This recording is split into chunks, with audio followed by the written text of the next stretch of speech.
Hello everyone, welcome to part 4 of the SQL series playlist. Today we will be discussing where statement.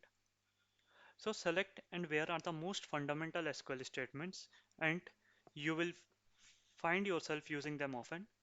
The where statement allows us to specify conditions on columns for the rows to be returned. The syntax of where statements look like this,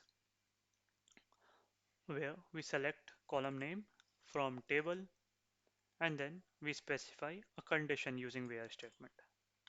In where statement, there are two types of where statement we can use, or there are two types of operator. One is comparison operator, and the second one is logical operator.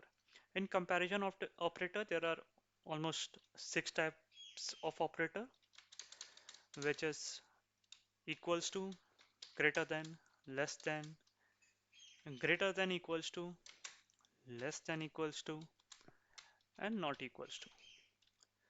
Similarly, in logical operators, there are generally three types of operators which we use in SQL. First one is AND, second one is OR, and the third one is NOT. These operators we will be discussing when we uh, move to the example part in the coming time. Okay.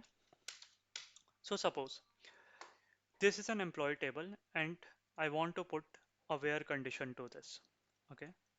I only want to show the data where first name is Pato and his employee number is greater than suppose 10008. Okay. So I will say I want to show all the columns in the employees table and then the condition which I want to specify. So the first name should be equals to Pato and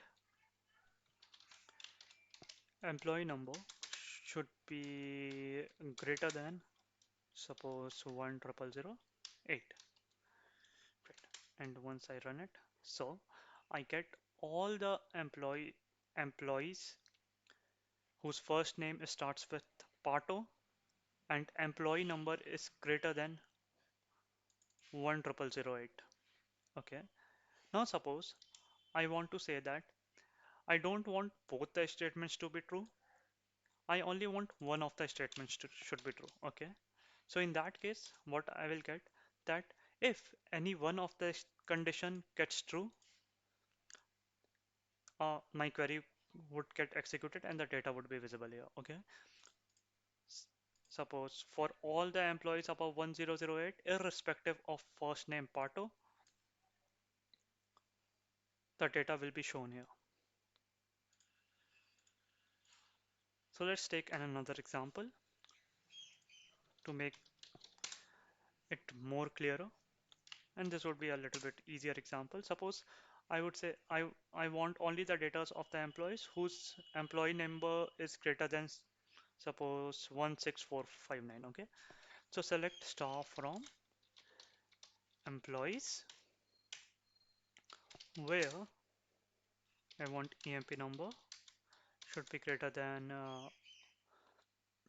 16459 and I execute the query. Now see, if if the employee number is greater than 16459, the data will be shown here. Okay. And I also want one more that and his first name should be Mark. Okay. So in that case, I will say and first name should be Mark. Okay. So I will get all the data where these both statements are true. The employee number should be greater than 16459 and the first name should be Mark. I hope the concept got clearer to you. Thanks for watching and have a nice day.